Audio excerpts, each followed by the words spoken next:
Bad news. The drone we had tracking that intrusive noise, it's gone.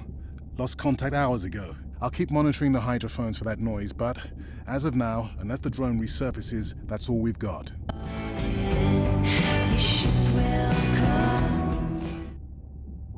Hey, Mirai. I assume you've heard that Andrea lost the drone. Yeah, bad break. Did we get any usable data from the drone before it went missing? You'll have to ask Andrea. He hasn't given me an update. I think he's upset that I suggested we'd still have the drone if we used it for its original purpose. It's crazy that we only have one mapping drone. If this were a space mission, we would probably have 100. You sound a little frustrated. Is that with Andre or the drone situation? Both. Yeah, his passion can sometimes be overwhelming. I just wish he wasn't so cold with me, just because I turned my prior research into a successful biotech business. Not every company is evil. Hey, that's right. I read about that. Was it fun being a corporate titan? Did you have your own jet? No jet. But I did have a pretty indulgent company car. Was that a yawn? Did you get any sleep? Not really. Between the drone and staying up to chat with my daughter, I spent most of the night staring out of my cabin window at the moon. My grandmother loved to take me freediving in the moonlight. It was magical. It's like the whole ocean glows. Sounds like a fun grandmother. She was. Is. She's alive, but suffers from dementia. Sorry to hear that. Thanks. Nana moved in with us after our mom died. I was 12, Ren was 4. Are you and your sister close? Definitely. Yeah, most of the time. It's complex right now. Where is your daughter? She's at university in the UK. What is she studying? Pre-med. But she also has a passion for music. She has been playing in the same indie band for years. What's her music like? Hard to describe. I'm sure Sophie would love for you to check it out. I'll send you her latest single. Ooh. Isn't your sister also at university? My sister, took a break for a few years. But she's back now. There's a story there. Not my business. It's just hard sometimes for me not to want to take the wheel when I see her swerving. Does she want your help? I push her to do better, but honestly, I think that just pushes her away. You sound like me talking about my daughter. Yeah, complex. People are messy. That's why I study whales. Speaking of which, I better get prepped for our next dive. Yeah. Catch you later. Yes, of course.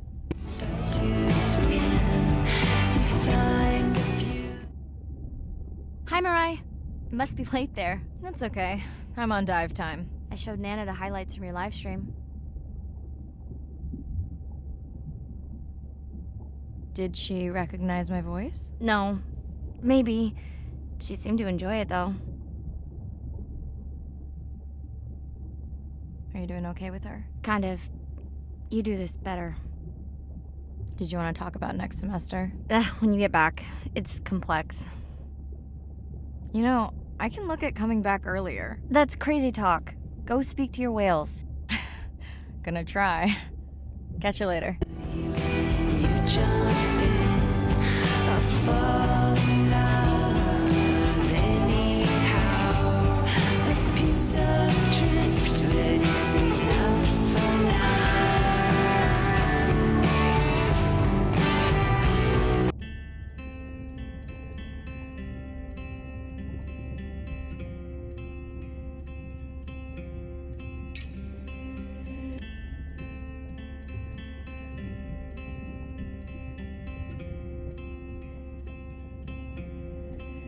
Like a stone into water, sinking to the bottom. I let the air out, I disappear further and further and further down. But my breath will rise to the thought rejoin at the surface. Now I'm safe, and what happens above doesn't concern us. There must be something. Day 7. About to enter the Twilight Zone. I'm following Andrea's family down to the seamounts, where I hope to observe them hunting.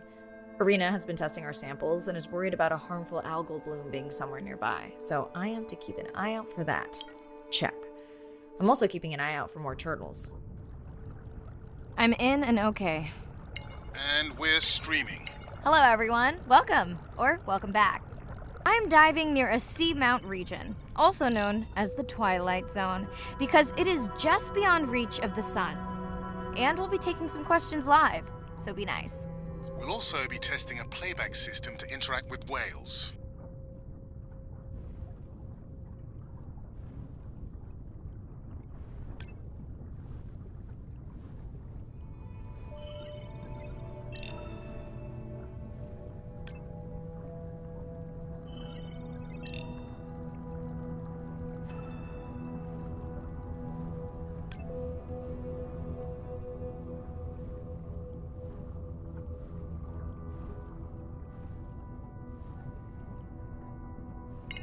Want to hear something cool?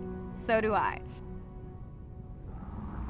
I'm hoping that buoy can send a little message to our humpback friends.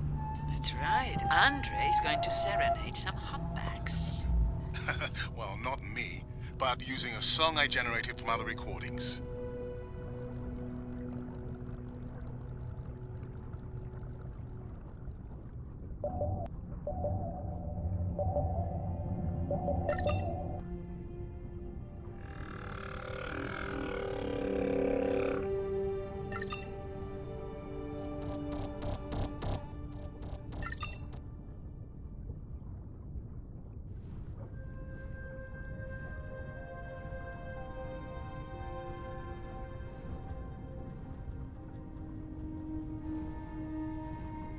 Okay, time to see if any humpbacks respond to our song. Jordan wants to know how you will know. Great question. If we have recorded him before, we'll see if the influence of our song affected his. Scientists believe whales from one region can influence the song of whales from another when they mix.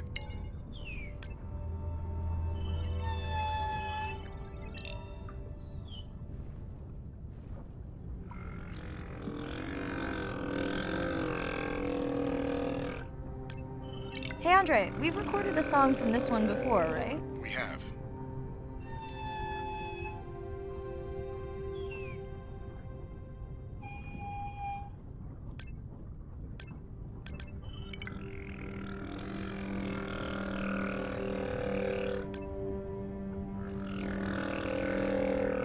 How quickly can you compare his two songs? Well, I need to wait for his song to complete at least one full cycle. And how long is that? 20 minutes, maybe more. Wow, that's a long, slow ballad.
Another leatherback turtle, Andre. And feasting on some moon jellies. That is odd. Is that the same one we saw before? It looks bigger, but let me zoom scan it to be sure.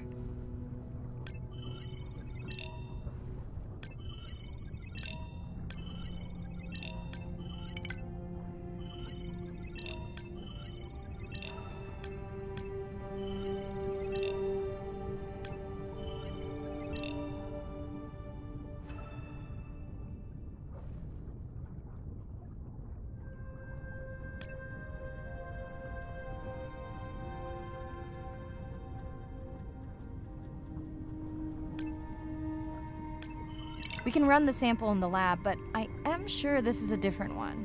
Do they typically travel together? Wouldn't it be surprising to find two this far off course? Yes, it would be. And yet, here they are. Welcome back, turtles. Enjoy your beautiful moon jellies. Moon jellies are beautiful. There is a decent chance this jelly will regenerate itself. Do tell. In fact, a few species of jellyfish are technically immortal. They can revert from being full grown to their younger state and essentially start their life cycle over. Thank you, Irina, who will make us all immortal one day.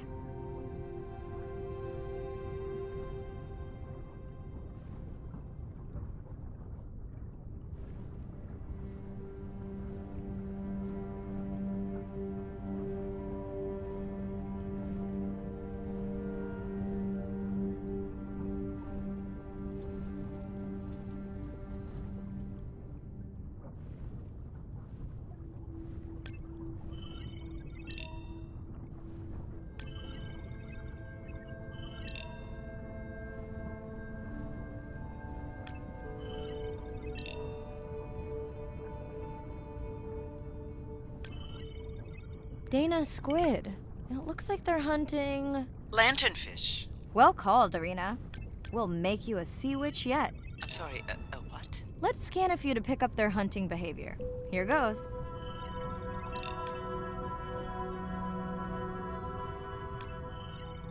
Scott from Denver wants to know if they eat each other. Some do. I think this one was upset he missed out on his prey.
Great. I've been waiting for this. I have just activated your UV light. First of all, don't mess with my suit when I'm diving. Secondly, you spoiled my surprise.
What am I looking for here?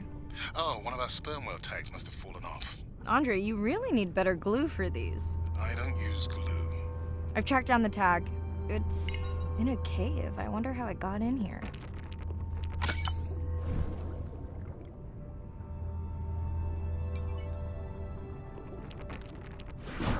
Oh! What the?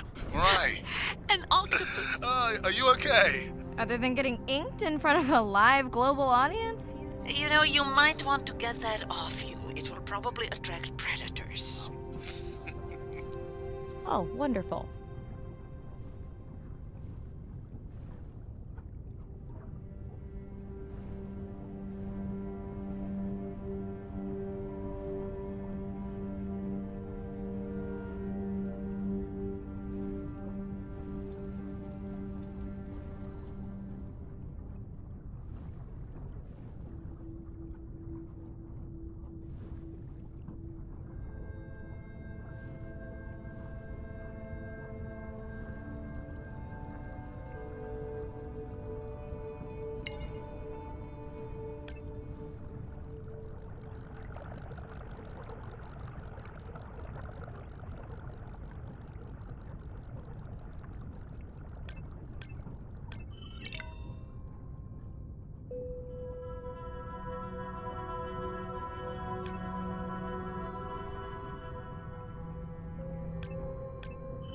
Swell sharks have developed biofluorescence to communicate with each other.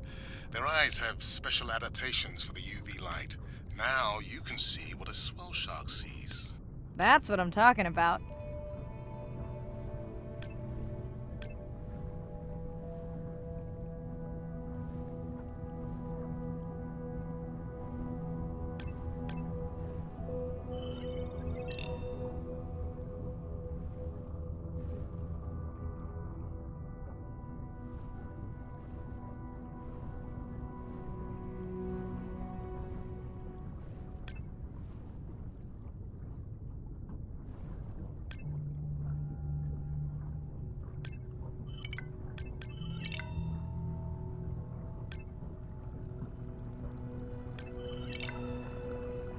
Next, you can try the black light I installed in your sub.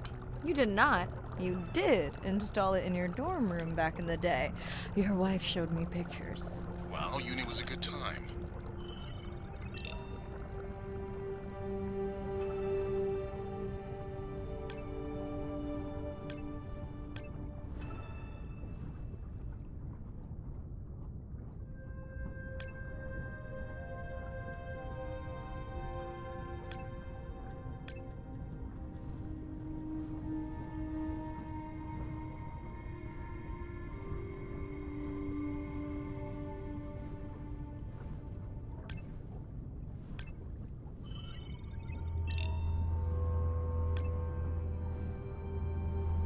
Okay, last boy of the dive. How are you feeling? Chances of suit holding out until the end of the dive? Good. Hope of seeing if our humpback song had any effect? Well, You know this, but for the viewers, science is not magic, it takes patience. I'd like to believe in a little magic.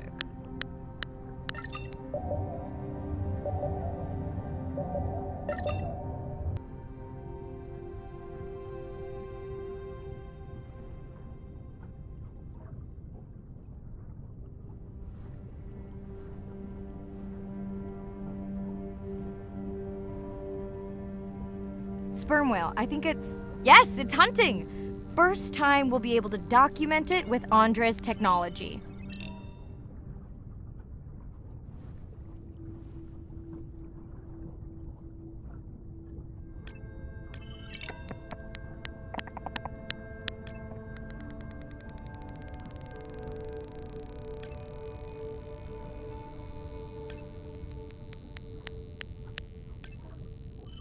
Come on, come on. And then the buzz. I got it! Raj from Mumbai wants to know, what's the buzz? I think he was making a joke. Got it. But what is the buzz? How is it used? We're not entirely sure, but definitely associated with being close to prey. This is just the warm-up. The real fun will come in the deep.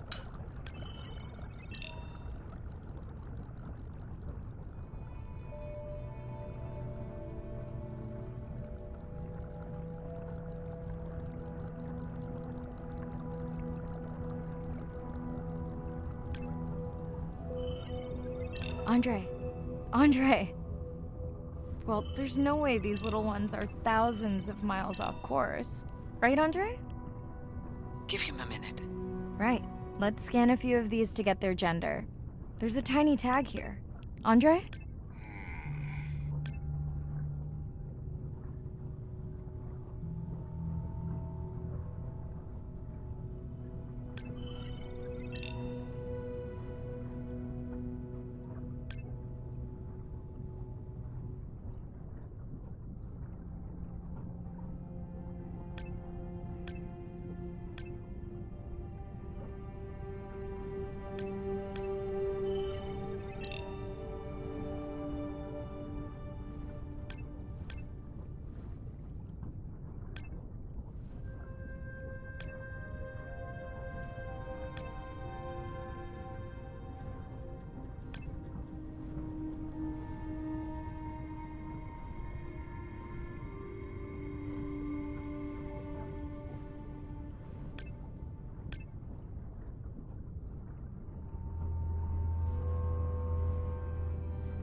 Chen from Shanghai wants to know why you care about their gender.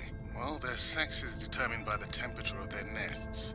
Warming beaches wiped out the turtles in this region. Believe in a little magic now, Andre? I may just start, but let me check on that tag first.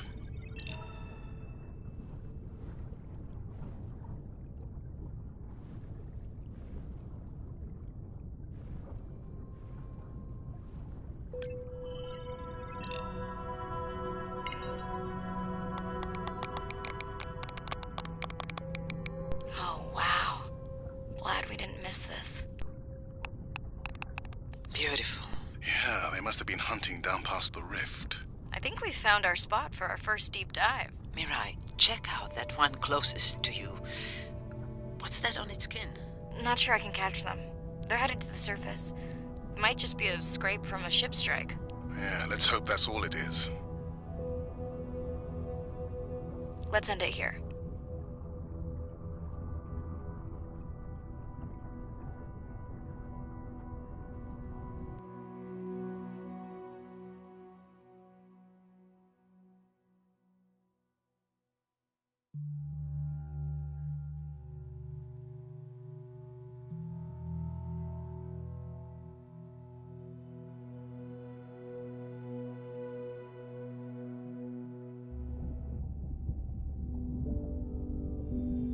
I know it seems like Andre worries about everything.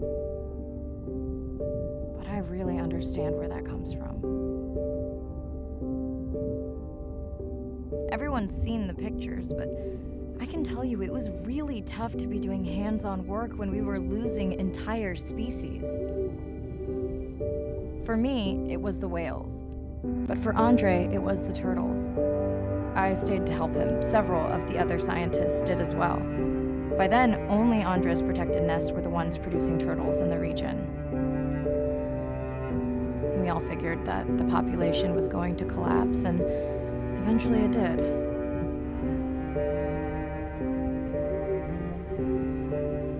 But seeing this large man spend day after day carrying tiny turtles from the nest to the water, it inspired us to stay.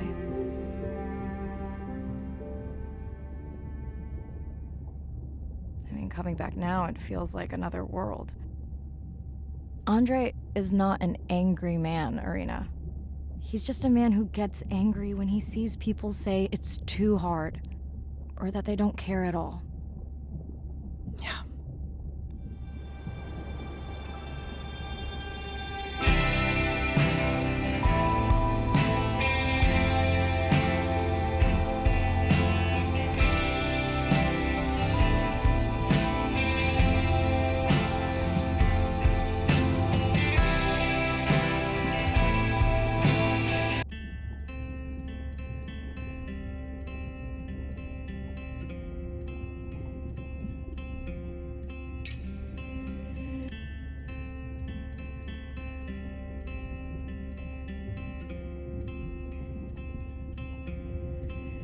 Like a stone into water, sinking to the bottom. I let the air out, I disappear further and further and further down. But my breath will rise to the top, rejoin at the surface. Now I'm safe, and what happens above doesn't concern. Jellyfish have mechanisms of self-repair. They're constantly getting bitten by turtles and chunks getting taken away. 50% of the jellyfish population are wounded.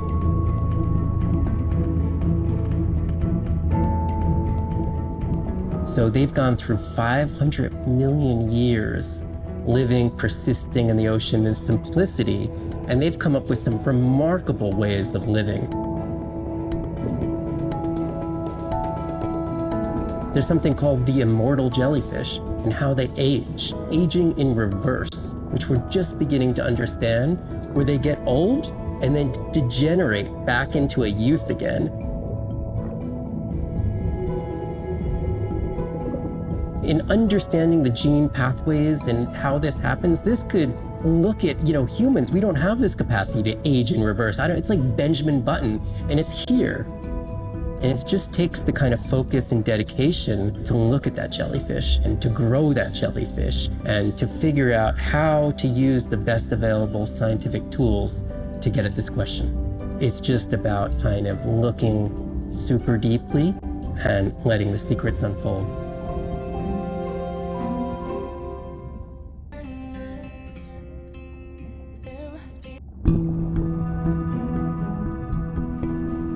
The energy from our star flies through the universe, through our atmosphere, and hits us at the ground. But now, when we go underwater, the ocean properties of water are like pure blue filter. So it's going to filter out all these other wavelengths except blue. As you go down further, it's primarily blue, blue, blue till 700 meters. And at that level, there's still faint photons of sunlight in the blue range. And we call this the twilight zone. And there, animals are still perceiving a tiny little bit of our sun's energy. Below this, it's gone. 24/7 darkness. It turns out that there's a ton of color vision down in the deep. So it's like they're making enough light down there to be able to be satisfying all the eyes of the deep sea creatures. So it's not this totally dark world down there. It's still light. It's just the animals are making the light rather than the sun. We've designed all this technology to kind of satisfy our visual hardware. As I started looking at other animals, they have totally different hardware. And I've been looking at everything through these silly little primate eyes. We have to overcome our humanness to jump behind the world of a shark or another creature and see the world from their perspective. We found a biofluorescent shark, and it only sees right at the blue-green interface. So it's really just tuned to a very similar spectrum to the environment it lives in. This fluorescence was creating greater contrast for the shark. It's like this endless well of information. We're at the very tip of the iceberg. Something in the water.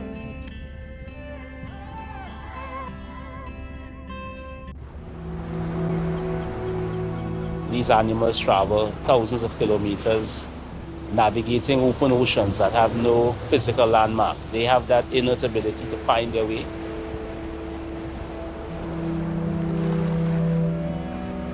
They're only sharing our beach for a short point in time, but they need protection because man has brought an ancient species to near extinction. I got involved at a time when hostilities were very real. People came with guns and machetes to poach a turtle. We would protect these animals at all costs. Because on the high tides, when the tide comes up, this area here will be flooded, right? So when the sea turtle lays her egg, the nest requires a constant temperature. And if we recognize that this nest is in a real bad spot, we choose a spot further inland on the beach that's stable, and then we would evaluate if the eggs were able to hatch because of us moving them. And in both cases, we're always right. So as the villagers began to benefit from the tourism that turtle conservation was creating, they saw that the turtle was worth more to them alive than dead. The children really love sea turtles. We educate them, but we involve them. And by so doing, we get them to a level of interest where they want to become actively involved. When we first started this conservation work, we would encounter at the height of the nesting season 30, 40 turtles. Now we encounter over 500. That's significant. Some people argue, well, that's nature. Leave them. Why protect them? Remember, humans have to intervene sometimes to help nature keep existing.